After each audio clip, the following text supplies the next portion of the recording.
This is Chronicle on WCVB Channel 5.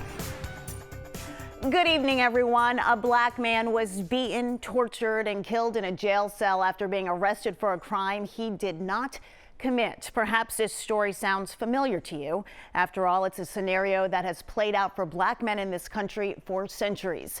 Tonight's story takes place in the 1940s and was recently discovered by the Civil Rights and Restorative Justice Project at Northeastern University School of Law.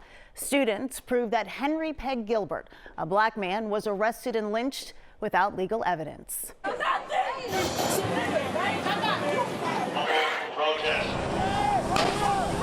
George Bernard Shaw writes about the meeting of the cardinals and bishops and priests to congratulate Joan of Arc after she has been elevated to sainthood. 30 minutes to burn her, 400 years to recognize her as a saint.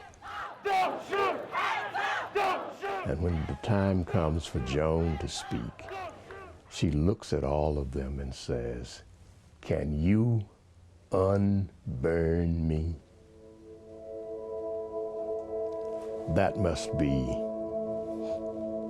a central question. And that's the question that leads to a serious conversation about reparations.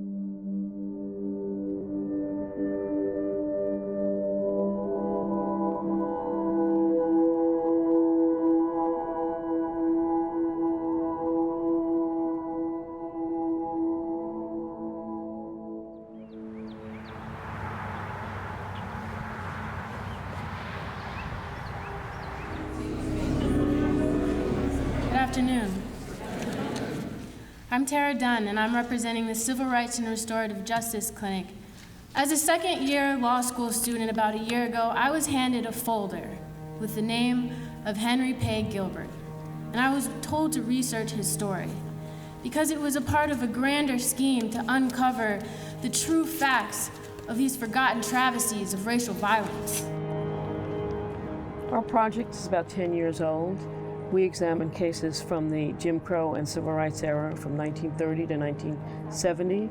These are cases, homicide cases, in which African Americans were killed in situations that involved racial violence. We have about 500 cases, and we believe there are about 2,000 cases ultimately to be collected. Henry Gilbert's case was one of my primary cases.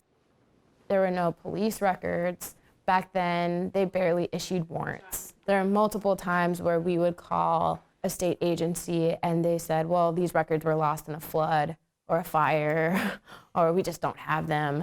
We have no idea what happened. This is a complicated case that can be boiled down to two tragedies. The tragic and brutal death of Henry Peg Gilbert, and the tragic arrest and trial of Gus Davidson. Henry Peg Gilbert was a farmer, and he worked very hard side by side with his wife, May Henry Gilbert, and they saved up for 20 years to buy 111 acres of land, which was significant for a black family back then. I always will remember my childhood because I had a beautiful childhood, because I had a wonderful mother and father who loved us. And I felt especially loved because I was the baby. His success story indicates that it had great admiration among peers and persons within his own community, but it inspired great envy on people across the racial line, so to speak. They were at church one day and they heard gunshots after the church service. A black man named Gus Davidson had shot a white farmer named Olin Sands. Gus Davidson was involved in an accident resulting in the death of a calf that belonged to a white farmer. That farmer threatened Davidson, who then, in self-defense, fired and shot and killed Olin Sands. Mr. Olin Sands went to whoop Gus, Gus just shot him. When you hear a shot, you know you better get out of the way because you don't know what's going to happen next. Gus Davidson makes his escape, and collective guilt was the rule of the day. It was a night of terror for the Black community. White mobs were driving around with guns looking for Gus Davidson. The Harris County Chief of Police showed up on the doorstep of Henry Pay Gilbert and arrested him for aiding and abetting the fugitive Gus Davidson. We was all in the bed in another room, and when they knocked on the door, my daddy went to the door, and they said that they come to take him to jail, and Daddy said, "For what?" "Well, you just come on with that." I said, "Well, let me get my pants," and that's all I remember about that night. They took him to jail. He was beaten and tortured. At one point, Henry Gilbert's brother-in-law comes to visit him. Henry says to his brother-in-law through the window of the jail, "Don't worry, there's nothing you can do. I will never get out of here alive." A couple days after that, his wife, May Henry Gilbert, was notified to come pick up her husband's dead body. Coming up after their father's murder, another tragedy.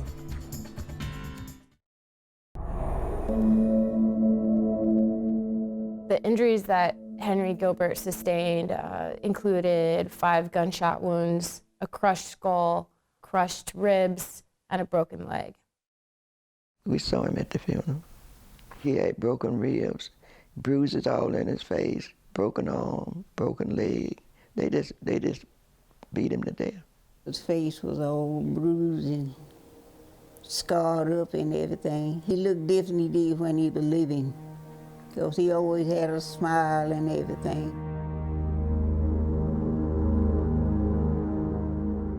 A lot of people were scared to come to the funeral when we had my daddy's funeral, because that scared the whole community, because they figured if they did it to him, they would do it to them, you know. And they know better than to try to say anything against the white man, because he's staying on his place. After her husband was killed, to add insult to the enormous injury that had been done to her family, she was arrested and held as an accessory after the fact. They locked up my mother, because they said she was hiding Gus Davidson, because somebody said they saw her cooking for him, said he was sitting at the table eating, and Gus had never been to our house, even before this happened, because we wasn't just their friends, we just knew each other. Fortunately for her, she had a good lawyer, white man, who protected her from what Harris County and Troup County wanted to be her fate. The chief of Harris County Police, who took the blame for killing Henry Pay Gilbert, stated that he killed him out of self-defense. After this explanation was given, there was really a half-hearted investigation. None of the forensic evidence supported the police chief, Chief Buchanan's story about how Gilbert died in his custody. The Gilberts lost their 111 acres of land. They had to sell it, and they moved away, and no justice was served. It was rough. We just almost had to get the farm away. Mama had a nervous breakdown, so she wasn't able to work for a good while. You couldn't hardly talk to her about it, because she was just in a stage, you know, that she didn't want to talk about it. She had a spell. She was shaking, and they couldn't get her to stop shaking it. And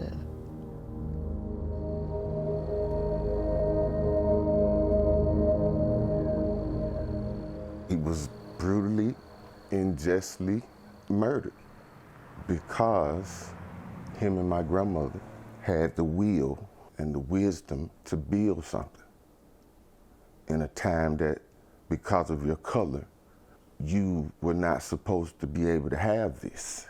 Our highlight of our research was actually becoming close with the Gilbert family. well, they got some traits in him. It's also a healing process for them, and we got to witness that as law school students. You know, this family working through this really painful moment together. My grandfather, Henry Pay Gilbert, just hearing about him is really amazing. We've known about it for a while, but you had known with my mother, you had known never to ask about her father. My mother had built up a wall, and so we were continually talking to her after this. She shared more than she normally did, but each time there's a little bit more that she's constantly letting down the walls. And so I think a lot of her wounds have been healed. And now, after 70 years, she's free to talk about it. It's pain and joy all at the same time. You know, the pain is when I think about what they suffered. The joy is you guys enlighten us on what they suffered. What's made clear by the Gilbert case is it doesn't matter how much influence you have in your own community, how prominent a citizen you are. If the white sheriff thought that you should be eliminated, that was possible. The Gilberts had accumulated a measure of wealth, whereas the Davidsons were sharecroppers on a plantation in the area. Gus Davidson ran because he knew he would be subjected likely to a lynching if he stayed. And he managed to escape and to establish a new life for himself in Newark, New Jersey, where he worked and supported a family until he was uncovered by the FBI and then returned to Georgia to face trial. Next, Gus Davidson escapes prison despite the verdict. The rumor was that his wife that he married to heard him talking in his sleep, and she went and told it or something or other. Anyway, that's how they got in touch with him. Arrested him and brought him back to jail. My very first court experience was to go to the trial of Gus Davidson, sitting in the colored section and looking at people in the white section. But the thing that stands out most was the behavior and language of both the prosecutor and his white defense attorney. Gus Davidson's defense attorney used the N-word, I think, more frequently than the prosecutor. Sitting there, 12 or 13 years old, the jury coming back with a verdict of guilty without mercy. That was the first verdict. And then Gus Davidson, again, escaped that fate. Really through his own brilliance, was able to appeal to the governor, who ultimately commuted his sentence, and ultimately also commuted that life sentence so that he was able to live as a free man at the end of his life.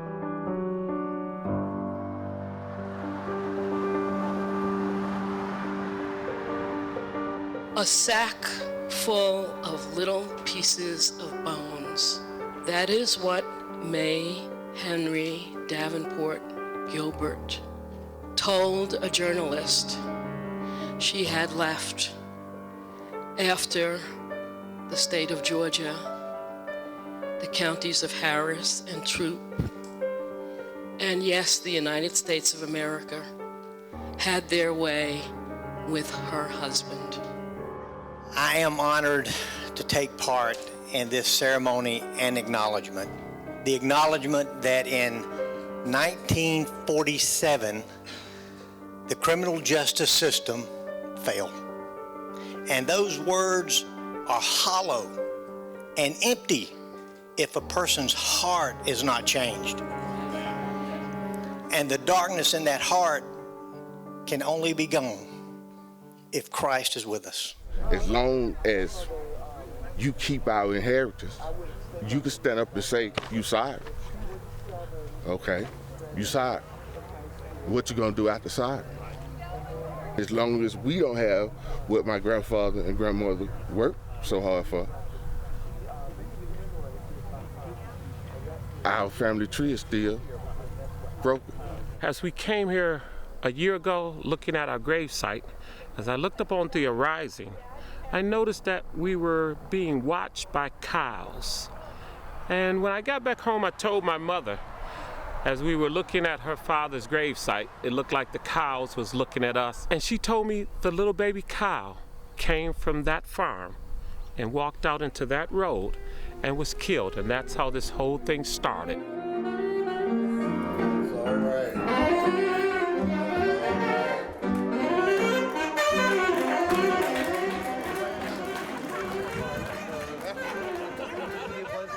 There's nothing that can be done to ease the pain and sorrow that my family has suffered. He worked hard. He served his country and he served his community, he served his church. You know, he was looking for the American dream, but the American dream failed him. I thought today was amazing. I mean, to have people 70 years later to actually come out and apologize. One regret is I wish my mom was here so that she can actually see it. But when I mentioned that her pain is real, her pain is still very real. This is something that she has suppressed for 70 years. The most interesting part about the whole entire situation is that it's so relevant to what's going on today. Just going through the Department of Justice paperwork from the FBI and the Attorney General and being able to see injustice at every single level. When they were looking for Gus Davidson, not only Henry Gilbert was arrested, but also the entire Davidson family. And you had an 11-year-old and a 14-year-old, along with the mother, a couple of the other brothers. They were in jail for months at a time with no warrant, no hearing, no due process. And the FBI identified that and nothing was done. It just kind of made me make the connection of really what's going on in current day and how it's so important to push for justice in the actual procedural system. No justice! No peace! Who do you protect? Who do you serve? Who do you protect? Who do you serve? Can you unburn me? Can you unlynch Henry Peg Gilbert and restore the 110 acres of land and cure the heartbreak of a wife, a mother, and 4 daughters? They were robbed of so much. Oh, I think about my dad all the time. And not in a sad way, you know, because I know he was a fine man and I loved him and he loved me. But I think about him a lot. If you could say anything to your father right now, what would it be? I'd tell him I love him. An interview with the team who brought us this incredible story when we return. Welcome back. Joining me now, Mike Bodette of 5 Investigates. He is also a professor at Northeastern University. That is where he met and worked with Zach Ben Amotz, who produced The Lynching of Henry Peg Gilbert. Thanks for joining me today. Henry Peg Gilbert's story represents the racial injustice that has led to the death of far too many Black men throughout American history. Zach, what do you hope viewers take away from his story? Well, I think that there's a few things, but with Henry Peg Gilbert's story in particular, it's such a good example of how someone was punished simply for their success, and how this family was really torn apart because of the fact that they had found success in an unlikely setting, which was the South, the rural South in the early 1940s, in the 40s. And the other thing I hope that people can take away from this story, because it's intricately connected to the work of the Civil Rights and Restorative Justice Project, is just the fact that there are people who are dedicating their lives, such as Professor Margaret Burnham, to solving these cases, to finding out what really happened, and to honoring each of these men's individual stories, each of these individual stories of people who were killed really for no reason at all except for who they were. All right. And Mike, you're here in Boston telling the story of a racially motivated killing in Georgia almost 75 years ago. What was the goal of this project for you? Well, it was an honor in the School of Journalism to work with the Civil Rights and Restorative Justice Project to tell this story. But I think one of the things they're focused on, and what we think is so important in the School of Journalism too, is shedding light on these cases, reminding people that these racially motivated murders happened again and again, and also the restorative justice part, getting these communities to acknowledge what happened. All right, Mike, Zoc, thank you so much for joining me, and thank you for sharing this important story with all of us.